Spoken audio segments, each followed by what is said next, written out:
إن هو إلا ذكر للعالمين.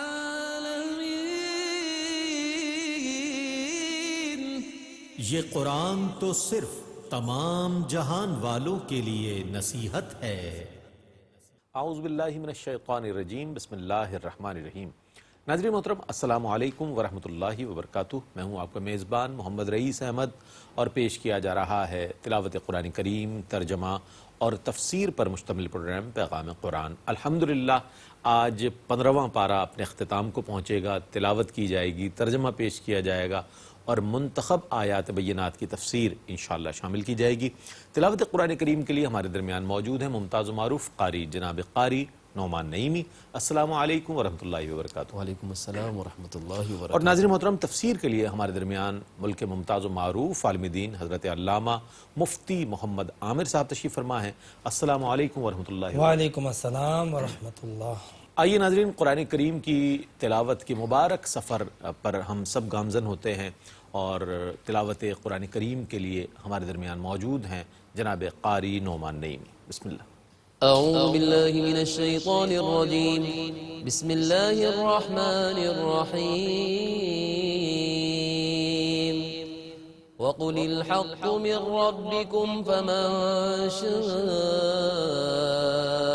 فَلْيُؤْمِنْ وَمَنْ شَاءَ فَلْيَكْفُرْ إِنَّا أَعْتَدْنَا لِلظَّالِمِينَ نَارًا أَحَاطَ بِهِمْ سُرَادِقُهَا وَإِنْ يَسْتَغِيثُوا يُغَاثُوا بِمَاءٍ كَالْمُهْلِ يَشْوِي الْوُجُوهَ بِئْسَ الشَّرَابُ وَسَاءَتْ مُرْتَفَقًا۔ میں اللہ کی پناہ میں آتا ہوں شیطان مردود سے۔ اللہ ہی کے نام سے شروع کرتا ہوں جو نہایت رحم فرمانے والا بہت مہربان ہے۔ اور آپ کہیے، حق تمہارے رب کی طرف سے ہے، سو جو چاہے ایمان لائے اور جو چاہے کفر کرے۔ بے شک ہم نے ظالموں کے لیے ایسی دوزخ تیار کی ہے جس کے شعلوں کی 4 دیواری ان کا احاطہ کرے گی۔ اگر وہ فریاد کریں گے تو ان کی فریاد اس پانی سے پوری ہوگی جو پگھلے ہوئے تانبے کی طرح ہوگا، جو ان کے چہروں کو جلا دے گا۔ وہ کیسا برا مشروب ہے، اور وہ دوزخ کیسی بری آرام کی جگہ ہے۔ ان الذين آمنوا وعملوا الصالحات انا لا نضيع اجر من احسن عملا۔ بے شک جو لوگ ایمان لائے اور انہوں نے نیک کام کیے، یقیناً ہم ان لوگوں کا اجر ضائع نہیں کرتے جنہوں نے نیک کام کیے ہوں۔ اولئک لهم جنات عدن تجری من تحتهم الانہار يحلون فيها من اساور من ذهب ويلبسون ثيابا خضرا من سندس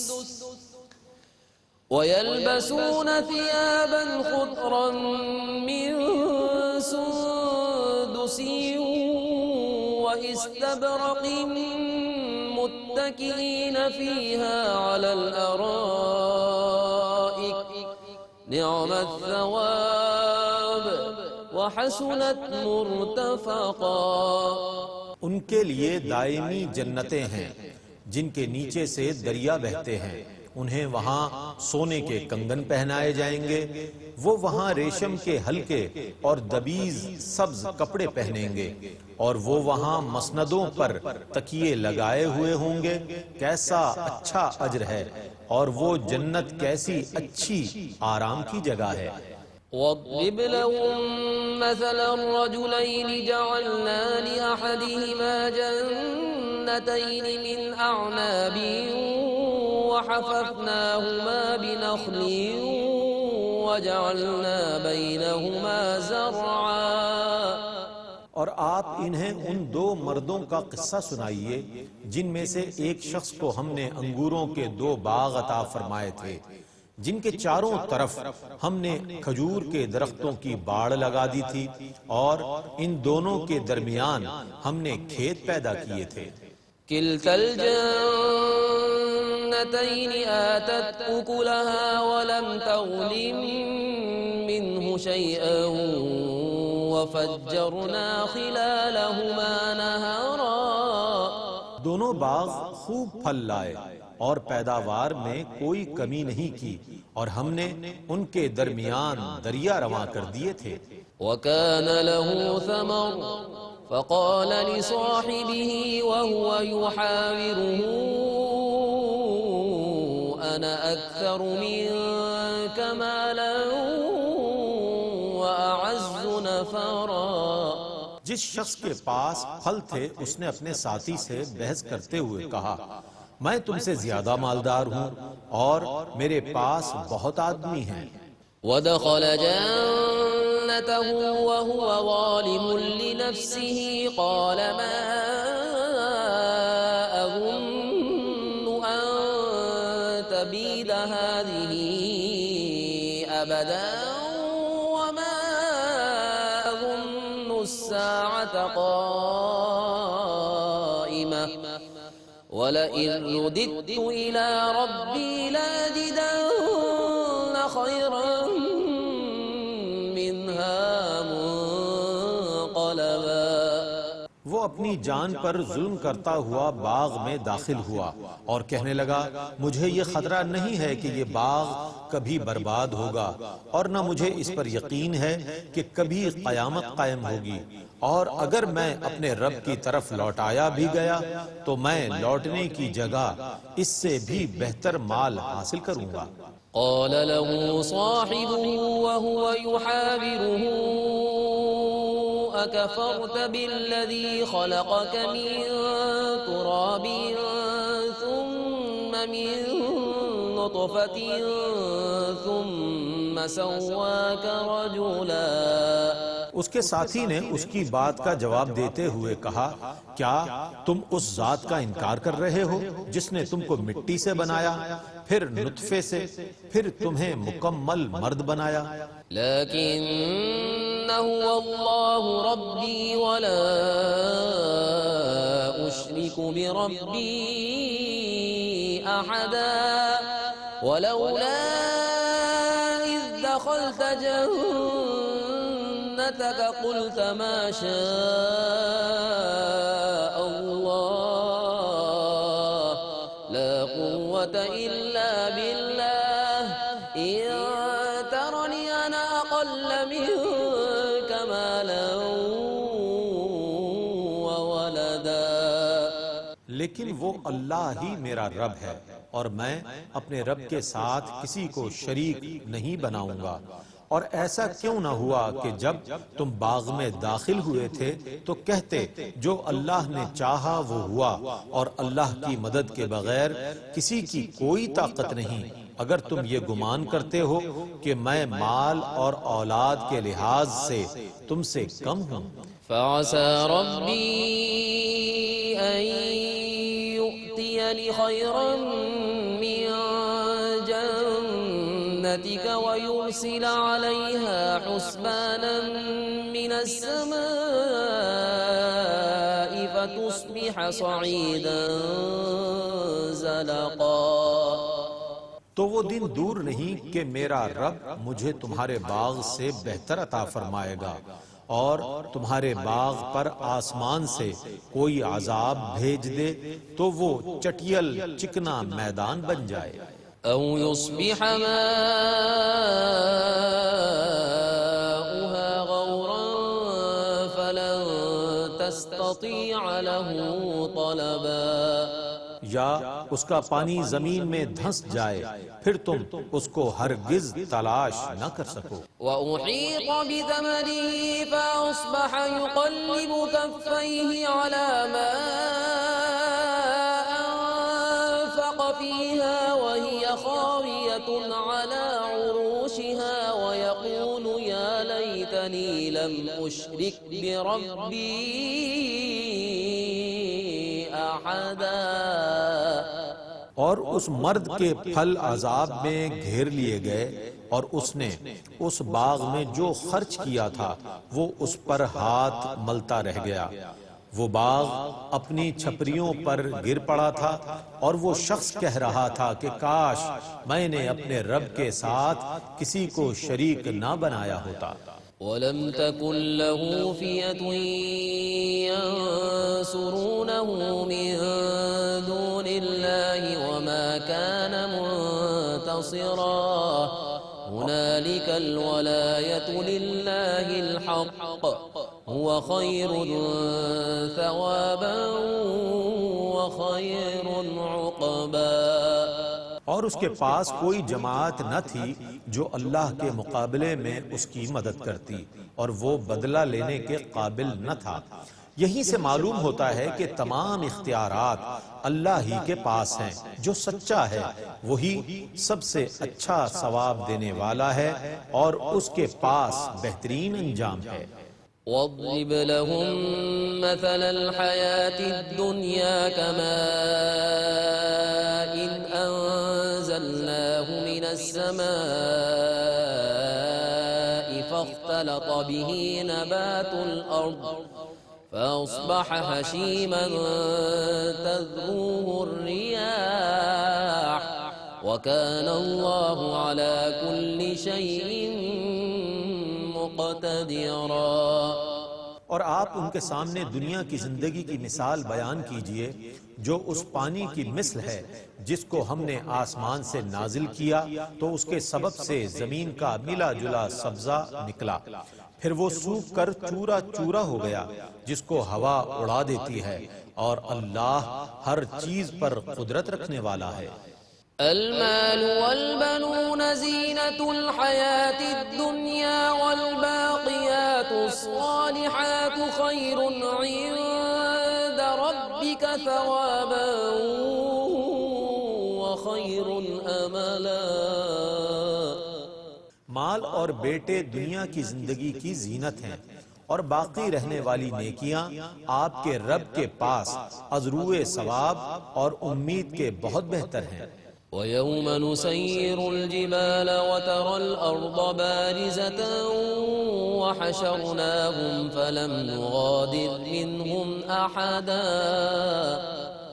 اور جس دن ہم پہاڑوں کو چلائیں گے اور آپ زمین کو صاف میدان دیکھیں گے اور ہم ان سب کو جمع کریں گے سو ہم ان میں سے کسی کو نہیں چھوڑیں گے. وعرضوا على ربك صفا لقد جئتمونا كما خلقناكم أول مرة بل زعمتم أن لن نجعل لكم موعدا. اور سب آپ کے رب کی بارگاہ میں صف بصف پیش کیے جائیں گے. بے شک تم ہمارے پاس اسی حالت میں آ گئے ہو جس طرح ہم نے تم کو پہلی بار پیدا کیا تھا، بلکہ تمہارا زوم یہ تھا کہ ہم تم سے ملاقات کا وقت مقرر ہی نہیں کریں گے. ووضع الكتاب فترى المجرمين مشفقين مما فيه ويقولون يا ويلتنا ما لهذا الكتاب لا يغادر صغيرة ولا كبيرة إلا أحصاها ووجدوا ما عملوا حاضرا ولا يظلم ربك أحدا. اور نامہ اعمال رکھ دیا جائے گا، پھر آپ دیکھیں گے کہ مجرم اس میں لکھے ہوئے سے خوف زدہ ہوں گے اور کہیں گے ہائے افسوس، اس نامہ اعمال کو کیا ہوا؟ اس نے نہ کوئی صغیرہ گناہ چھوڑا ہے نہ کبیرہ، مگر سب کا احاطہ کر لیا ہے، اور انہوں نے جو بھی عمل کیا تھا سب کو لکھا ہوا اپنے سامنے پائیں گے، اور آپ کا رب کسی پر ظلم نہیں کرتا. وَإِذْ قُلْنَا لِلْمَلَائِكَةِ اسْجُدُوا لِآدَمَ فَسَجَدُوا إِلَّا إبليس كان من الجن ففسق عن أمر ربه أفتتخذونه وذريته أولياء من دوني وهم لكم عدو بئس للظالمين بدلا۔ اور جب ہم نے فرشتوں سے فرمایا کہ تم آدم کو سجدہ کرو تو ابلیس کے سوا سب نے سجدہ کیا، وہ جنات میں سے تھا، پس اس نے اپنے رب کے حکم کی نافرمانی کی۔ کیا تم پھر بھی مجھے چھوڑ کر اس کو اور اس کی اولاد کو دوست بناتے ہو، حالانکہ وہ تمہارے دشمن ہیں؟ ظالموں کا کیسا برا بدلہ ہے۔ ما أشهدتهم خلق السماوات والأرض ولا خلق أنفسهم وما كنت متخذ المضلين عضدا۔ میں نے آسمانوں اور زمینوں کی پیدائش کے وقت انہیں اپنے سامنے حاضر نہیں کیا تھا، اور نہ خود ان کی پیدائش کے وقت، اور نہ میں گمراہ کرنے والوں کو اپنا مددگار بنانے والا ہوں۔ وَيَوْمَ يَقُولُ نَادُوا شُرَكَائِيَ الَّذِينَ زَعَمْتُمْ فَدَعَوْهُمْ فَلَمْ يَسْتَجِيبُوا لَهُمْ وَجَعَلْنَا بَيْنَهُمْ مَوْبِقًا۔ اور جس دن وہ فرمائے گا ان کو پکارو جو تمہارے زوم میں میرے شریک تھے، سو وہ ان کو پکاریں گے اور وہ ان کی پکار کا جواب نہیں دے سکیں گے، اور ہم ان کے درمیان ہلاکت کی ایک جگہ بنا دیں گے۔ وَرَأَى الْمُجْرِمُونَ النَّارَ فَظَنُّوا أَنَّهُمْ مُوَاقِعُوهَا وَلَمْ يَجِدُوا عَنْهَا مَصْرِفًا۔ اور مجرم دوزخ کو دیکھ کر سمجھ لیں گے کہ وہ اسی میں جھونکے جانے والے ہیں، اور وہ اس سے نجات کی کوئی جگہ نہیں پائیں گے۔ وَلَقَدْ صَرَّفْنَا فِي هَذَا الْقُرْآنِ لِلنَّاسِ مِنْ كُلِّ مَثَلٍ وَكَانَ الْإِنسَانُ أَكْثَرَ شَيْءٍ جَدَلًا۔ بے شک ہم نے اس قرآن میں لوگوں کے لیے ہر قسم کی مثال ہر طرح سے بیان فرما دی ہے، اور انسان ہر چیز سے زیادہ جھگڑالو ہے۔ وَمَا مَنَعَ النَّاسَ أَن يُؤْمِنُوا إِذْ جَاءَهُمُ الْهُدَى وَيَسْتَغْفِرُوا رَبَّهُمْ إِلَّا أَن تَأْتِيَهُمْ سُنَّةُ الْأَوَّلِينَ أَوْ يَأْتِيَهُمُ الْعَذَابُ قُبُلًا۔ اور لوگوں کو ایمان لانے اور اپنے رب سے استغفار کرنے سے کس چیز نے منع کیا، جبکہ ان کے پاس ہدایت آ چکی تھی، سوا اس کے کہ ان کے پاس پہلے لوگوں کا دستور آئے یا ان کے سامنے عذاب آ جائے۔ وَمَا نُرْسِلُ الْمُرْسَلِينَ إِلَّا مُبَشِّرِينَ وَمُنذِرِينَ وَيُجَادِلُ الَّذِينَ كَفَرُوا بِالْبَاطِلِ لِيُدْحِضُوا بِهِ الْحَقَّ وَاتَّخَذُوا آيَاتِي وَمَا أُنذِرُوا هُزُوًا۔ اور ہم رسولوں کو صرف خوشخبری سنانے اور عذاب سے ڈرانے کے لیے بھیجتے ہیں، اور کفار باطل کے سہارے جھگڑتے ہیں تاکہ حق کو زائل کریں، اور انہوں نے میری آیتوں کو اور جن باتوں سے انہیں ڈرایا گیا ہے ان کو مذاق بنا لیا ہے۔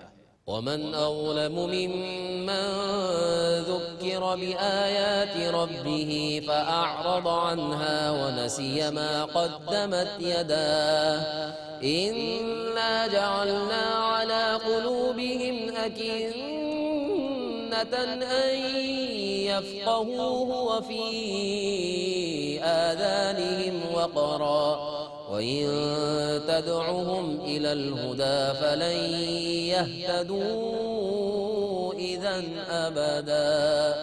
اور اس شخص سے بڑا ظالم اور کون ہوگا جس کو اپنے رب کی آیات سے نصیحت کی گئی تو اس نے ان سے منہ پھیر لیا اور ان کاموں کو بھول گیا جن کو اس کے ہاتھ آگے بھیج چکے ہیں۔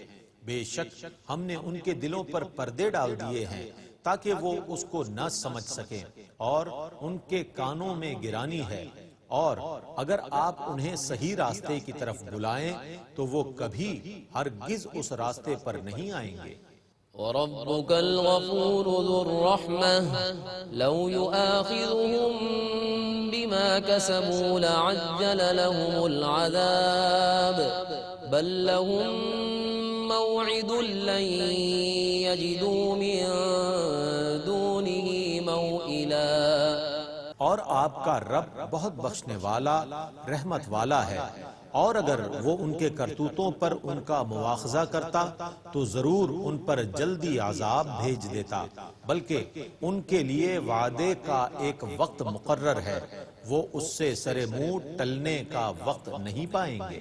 وتلك القرى أهلكناهم لما ظلموا وجعلنا لمهلكهم موعدا۔ اور یہ بستیاں ہیں جب ان بستیوں والوں نے ظلم کیا تو ہم نے ان کو ہلاک کر دیا، اور ہم نے ان کی ہلاکت کے لیے ایک میعاد مقرر کر دی تھی۔ وَإِذْ قَالَ مُوسَى لِفَتَاهُ لَا أَبْرَحُ حَتَّى أَبْلُغَ مَجْمَعَ الْبَحْرَيْنِ أَوْ أَمْضِيَ حُقُبًا۔ اور جب موسیٰ نے اپنے خادم سے کہا میں مسلسل چلتا رہوں گا حتیٰ کہ میں دو سمندروں کے سنگم پر پہنچ جاؤں یا سال ہا سال تک چلتا رہوں گا۔ فَلَمَّا بَلَغَا مَجْمَعَ بَيْنِهِمَا نَسِيَا حُوتَهُمَا فَاتَّخَذَ سَبِيلَهُ فِي الْبَحْرِ سَرَبًا۔ پس جب وہ دونوں دو سمندروں کے سنگم پر پہنچ گئے تو وہ دونوں اپنی مچھلی بھول گئے، سو مچھلی نے سمندر میں سرنگ بناتے ہوئے اپنا راستہ بنا لیا۔ فَلَمَّا جَاوَزَا قَالَ لِفَتَاهُ آتِنَا غَدَاءَنَا لَقَدْ لَقِينَا مِن سَفَرِنَا هَذَا نَصَبًا۔ پھر جب وہ دونوں اس جگہ سے آگے بڑھ گئے تو موسیٰ نے اپنے خادم سے کہا ہمارا ناشتہ لاؤ، ہمیں اس سفر سے تھکاوٹ پہنچی ہے۔ قال رأيت إذ أوينا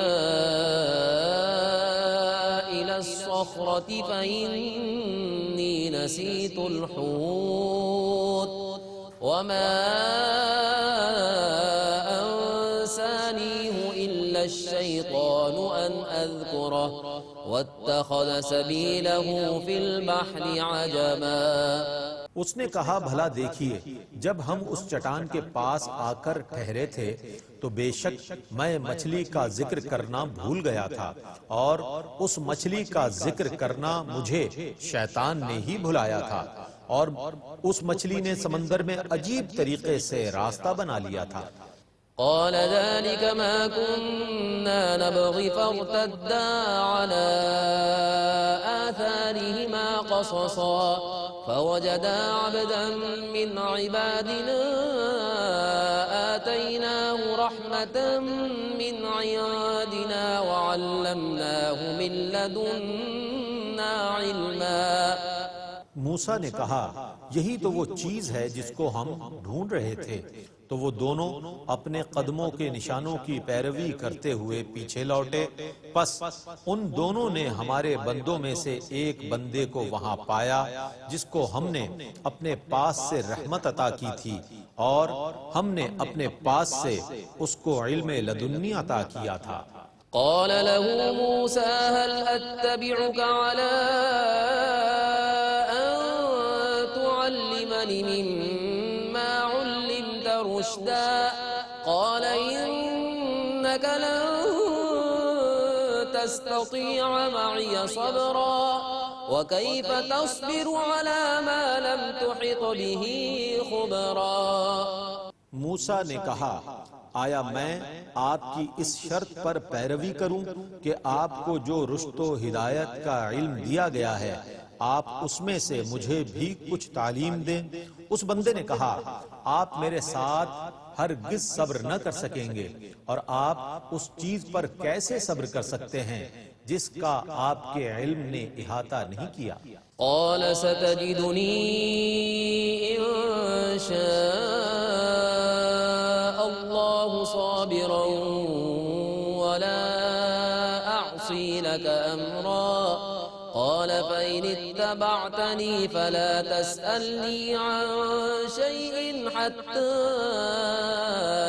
أحدث لك منه ذكرا. موسیٰ نے کہا آپ انشاءاللہ ان قریب مجھے صبر کرنے والا پائیں گے اور میں آپ کے حکم کی نافرمانی نہیں کروں گا. اس بندے نے کہا پس اگر تم میری پیروی کر رہے ہو تو مجھ سے کسی چیز کے متعلق اس وقت تک سوال نہ کرنا جب تک کہ میں خود اس کا تم سے ذکر نہ کروں. فانطلقا حتى إذا ركبا في السفينة خرقها قال خرقتها لتغرق أهلها لقد جئت شيئا إمرا. پھر وہ دونوں چل پڑے حتیٰ کہ جب وہ دونوں کشتی میں سوار ہوئے تو اس خضر نے کشتی کے تختے کو توڑ دیا. موسیٰ نے کہا کیا آپ نے اس کو اس لیے توڑا ہے کہ اس میں سوار لوگ ڈوب جائیں؟ یہ تو آپ نے بہت خطرناک کام کیا ہے. قال لم أقل إنك لن تستطيع معي صبرا قال لا تؤاخذني بما نسيت ولا ترهقني من أمري عسرا. خضر نے کہا کیا میں نے تم سے یہ نہیں کہا تھا کہ بے شک تم میرے ساتھ ہرگز صبر نہ کر سکو گے؟ موسیٰ نے کہا جو چیز میں بھول گیا ہوں اس پر میری گرفت نہ کیجیے اور میرے مشن کو مجھ پر دشوار نہ کیجیے. فانطلقا حتى إذا لقيا غلاما فقتله قال قتلت نفسا زكية بغير نفس لقد جئت شيئا نكرا. پھر وہ دونوں چل پڑے حتیٰ کہ جب ان کی ملاقات ایک لڑکے سے ہوئی تو اس خضر نے اس لڑکے کو قتل کر دیا. موسیٰ نے کہا کیا آپ نے ایک بے قصور شخص کو بغیر کسی شخص کے بدلے کے قتل کر دیا؟ آپ نے یہ بہت معیوب کام کیا ہے. تلاوت قرآن کریم اور ترجمہ پیش کیا گیا. آئیے ان آیات بینات کی تفسیر کے لیے میں ملتمس ہوں علامہ مفتی محمد عامر صاحب سے کی تفسیر فرمائیں. بسم اللہ. اعوذ باللہ من الشیطان الرجیم بسم اللہ الرحمن الرحیم. وَقُلِ الْحَقُّ مِنْ رَبِّكُمْ فَمَنْ شَاءَ فَلْيُؤْمِنْ وَمَنْ شَاءَ فَلْيَكْفُرْ. اللہ رب العزت نے سورہ کہف کے اندر بڑی ایک اہم بات کا ذکر کرتے ہوئے فرمایا کہ اے محبوب آپ جو بھی حق بات ہے ان سے آپ ذکر کر دیں، پھر جو چاہے اس حق کو قبول کرے اور جو چاہے اس حق کو رد کر دے. یعنی ایک مبلغ اور داعی کی ذمہ داریاں اس آیت میں بتائی گئی کہ ایک مبلغ اور داعی کی یہ ذمہ داری ہوتی ہے کہ وہ حق بات لوگوں کے سامنے بس پیش کر دے. پیش کرنے کے بعد اس کو زبردستی منوائے نہیں، ہاں دلائل دے سکتا ہے. کوئی اگر سوال کرے تو اس کے سوال کا جواب دیا جا سکتا ہے. کوئی تنقید کرے تو اس کی تنقید کے بدلے میں کوئی بہتر جو ہے وہ اصلاح کی جا سکتی ہے، لیکن لڑا نہیں جا سکتا. نہ ہی ایمان اور ہدایت کسی کے اندر زبردستی ودیت کی جا سکتی ہے، نہ ڈالی جا سکتی ہے. یہ قرآن نے ایک بڑی واضح بات بیان کر دی. حضور نبی کریم علیہ السلام کو حکم دے دیا کہ آپ جو ہے وہ قُلِ الْحَقُّ مِنْ رَبِّكُمْ، کہ آپ اپنے رب کی طرف سے جو ہے وہ حق کو پیش کر دیں. فَمَنْ شَاءَ فَلْيُؤْمِنْ وَمَنْ شَاءَ فَلْيَكْفُرْ. تو جو چاہے پھر اسے اختیار کرے اور جو چاہے اس کو ترک کر دے. ظاہر سی بات ہے کہ جب اختیار کرے گا تو اس کو فائدہ ہوگا، ترک کرے گا تو اس کو نقصان ہوگا. اللہ رب العزت نے قرآن پاک میں یہ بھی فرمایا ہے کہ لا اکراہ فی الدین، دین کے اندر کوئی سختی نہیں ہے، جبر دین کے اندر نہیں پایا جاتا. اور یہ بھی اللہ تبارک و تعالیٰ نے فرمایا ہے کہ اللہ تعالیٰ اگر چاہتا تو اللہ تعالیٰ کے حکم سے زمین اور آسمان میں جو کوئی بھی ہے وہ سب ایمان لے آتے اگر اللہ تعالیٰ چاہے تو. لیکن اللہ تبارک و تعالیٰ یہ پسند ہی نہیں کرتا کہ جبراً اور زبردستی اور غیر اختیاری طور پہ کوئی ایمان لائے. اللہ تعالیٰ یہ چاہتا ہے کہ اپنے اختیار سے بندہ ایمان لائے، یا اپنے اختیار سے کفر کرے تاکہ اس کو سزا یا جزا دی جائے۔ اگر جبراً اس کو ایمان دے دیا جائے گا تو پھر اس کو جزا کس بات کی، اور جبراً اس کو کفر دے دیا جائے گا تو سزا کس بات کی؟ وہ تو پھر سزا کا کہیں سے حقدار ہی نہیں بنتا۔ تو لہٰذا سزا اور جزا اس بات پر عائد ہوتی ہیں کہ بندہ اپنے اختیار سے خیر اور شر کو اپنائے۔ جب اپنے اختیار سے اپنائے گا تو پھر وہ حقدار بنے گا سزا یا جزا کا۔ پھر آگے اللہ رب العزت نے فرمایا کہ بے شک جو لوگ ایمان لائے اور عمل صالح کیے ہم نہیں ضائع کرتے ہیں ایمان لانے والوں کے اعمال صالحہ کو۔ یعنی ایمان لانے کے بعد اگر کوئی بندہ نیکی کرتا ہے اور یہ سمجھتا ہے کہ نیکی کا مجھے کوئی فائدہ نہیں ہوا تو یہ بہت بڑی غلط فہمی ہے کہ جو نیکی بھی آپ کرتے ہو وہ نیکی باقاعدہ آپ کو فائدہ فراہم کرتی ہے، اس کا کوئی نقصان نہیں ہوتا آپ کو، نہ وہ ضائع جاتی ہے، نہ وہ رائگاں جاتی ہے، نہ وہ بیکار جاتی ہے۔ یہ محاورہ ہے نیکی کر دریا میں ڈال۔ تو اس محاورے کا اگر یہ مطلب ہے کہ نیکی کر کے بندہ بھول جائے پھر تو درست ہے، بھولنے سے مراد یہ ہے کہ وہ کہیں نہیں جاتی ہے، یا آخرت میں اس کا بڑا عظیم ثواب ملے گا، یا دنیا میں کسی مشکل مرحلے پر اس کا صلہ مل جائے گا، یا پھر اس نیکی کی وجہ سے اسی وقت فوری طور پہ اللہ تبارک و تعالیٰ کی رحمتوں کا، برکتوں کا، نعمتوں کا نزول ہوگا۔ اور میرا یہ ایمان ہے کہ ان تینوں جگہ پر نیکی کا صلہ ملے گا، دنیا میں بھی ملے گا، اس وقت بھی ملے گا، آئندہ بھی ملے گا، اور قیامت میں بھی ملے گا۔ نیکی وہ چیز ہوتی ہے، لہٰذا آپ یہ مت سمجھیں کہ اگر ایک بار منہ سے لفظ اللہ نکلا تو اس کی روحانیت اور اس کا اجر و ثواب آپ کو اپنے احاطے میں لے لیتا ہے۔ ایسے ہی تو نہیں تھا کہ حضرت ابراہیم نے جب اللہ کا نام سنا تھا تو اس نام پر اپنی ساری دولت قربان کرنے کے لیے تیار تھے کہ یار یہ کس محبوب کا نام آ چکا، سن لیا میں نے۔ تو یہ اللہ کا نام، اللہ کا ذکر، اللہ کی عبادت، نیکی اتنی طاقتور چیز ہے کہ بندہ جو ہے اس کا احاطہ اور اس کی حقیقت کا اندازہ نہیں لگا سکتا۔ اس لیے اللہ رب العزت نے یہ واضح طور پہ فرما دیا، ان الذین آمنوا وعملوا الصالحات انا لا نضیع اجر من احسن عملا، بے شک جن لوگوں نے نیک عمل کیے ہیں تو ان کا اجر ہم ضائع نہیں کرتے ہیں۔ ہر نیکی جو ہے وہ بندے کے لیے محفوظ ہو جاتی ہے، اور وہ نیکی برائی سے مقابلہ کرتی ہے، اس کی برائیوں سے لڑتی ہے اور برائیوں سے اس کو محفوظ کرتی ہے۔ سو نیکی کرنے والے ہمیشہ اس خیال میں رہیں کہ انشاءاللہ ان کی نیکی اس ایمان اور اس یقین میں رہیں کہ کہیں چپکے سے بھی، تنہائی میں بھی اگر کوئی بھلائی کی ہے تو وہ انشاءاللہ اس کا صلہ پائے گا۔ پھر اللہ رب العزت نے فرمایا کہ المال والبنون زینت الحیات الدنیا والباقیات الصالحات خیر عند ربک ثوابا وخیر عملا۔ اس جگہ پہ اللہ تبارک و تعالیٰ نے یہ بتایا کہ مال و دولت جو ہے وہ بزرگی اور پرہیزگاری اور تقوی کا معیار نہیں ہے، دنیاوی نعمتیں، بلکہ تقوی اور پرہیزگاری کا معیار اخروی نعمتیں ہیں۔ اگر بندے کے پاس دنیاوی نعمتیں ہیں، دنیا کی نعمت کا ملنا اچھی بات ہے، لیکن یاد رہے کہ دنیا کی نعمت اللہ تعالیٰ ہر کسی کو دیتا ہے، آخرت کی نعمت اللہ تعالیٰ کسی کو دیتا ہے، ہر کسی کو نہیں دیتا۔ تو بزرگی کا معیار آخرت کی نعمتیں، نہ کہ دنیاوی نعمت۔ المال والبنون زینت الحیات الدنیا، مال اور دنیاوی نعمتیں، اولاد، یہ سب کے سب جو ہے وہ دنیا کے زینت اور دنیا کی نعمتیں ہیں۔ آخرت کی نعمت، باقی رہنے والی نعمت، وہ اچھی باتیں، اچھے اعمال، اچھے اخلاق، اچھے کردار ہیں۔ تو ہمیں آخرت کی نعمت کو بھی اللہ تعالیٰ سے طلب کرنا چاہیے، اس کا تقاضا کرنا چاہیے، اس کو اختیار کرنا چاہیے اور اسے اپنانا چاہیے اور جمع کرنا چاہیے۔ ایسا نہ ہو کہ ہم دنیاوی دولت تو جمع کرتے رہے اور آخرت کی نعمت ہمارے پاس بالکل خالی ہو اور اس سے ہم بالکل عاری ہوں۔ ایسا نہیں ہونا چاہیے۔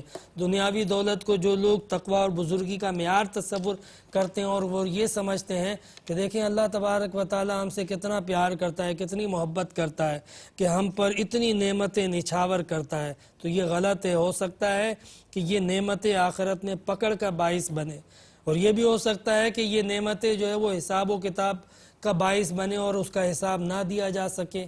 تو لہٰذا یہ سمجھ لینا کہ نعمتیں ملی ہیں تو اللہ تعالیٰ ہم سے زیادہ پیار کرتا ہے، غلط ہے، بلکہ ان نعمتوں کا اگر صحیح استعمال کیا، ان نعمتوں کو غریبوں میں تقسیم کیا، ان نعمتوں کے ذریعے تعیشات کے بجائے، گناہوں کے بجائے تقوی و پرہیزگاری اختیار کی، اور ان نعمتوں کو ان کاموں میں استعمال کیا جن کاموں کا حکم دیا گیا تھا، اموال کو ضرورت مندوں کے لیے استعمال کیا، اولاد کو اللہ تبارک و تعالیٰ کے دین کے قیام کے لیے، تبلیغ کے لیے استعمال کیا، پھر تو واقعتاً بزرگی تھی۔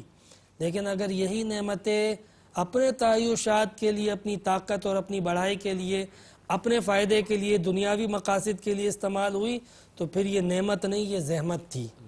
تو لہٰذا یہ تصور قرآن پاک کی ان آیات سے واضح ہو گیا، المال والبنون زینت الحیات الدنیا والباقیات الصالحات۔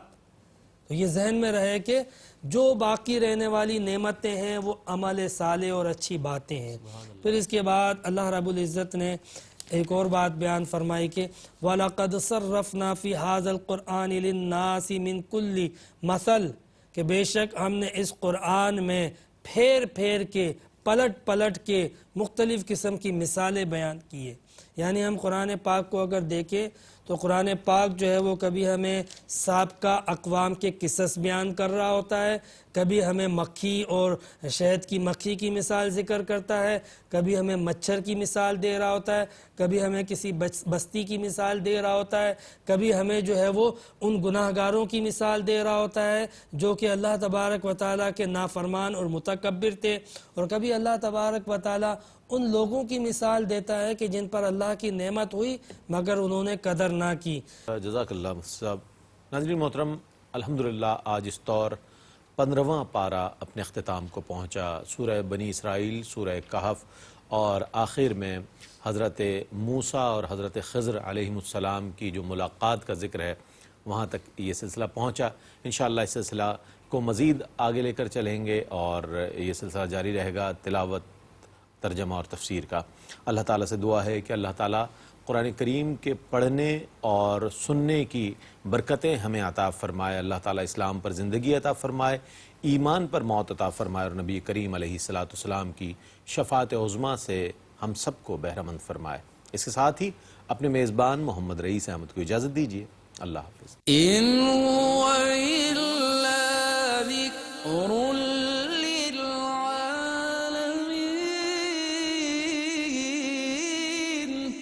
یہ قرآن تو صرف تمام جہان والوں کے لیے نصیحت ہے۔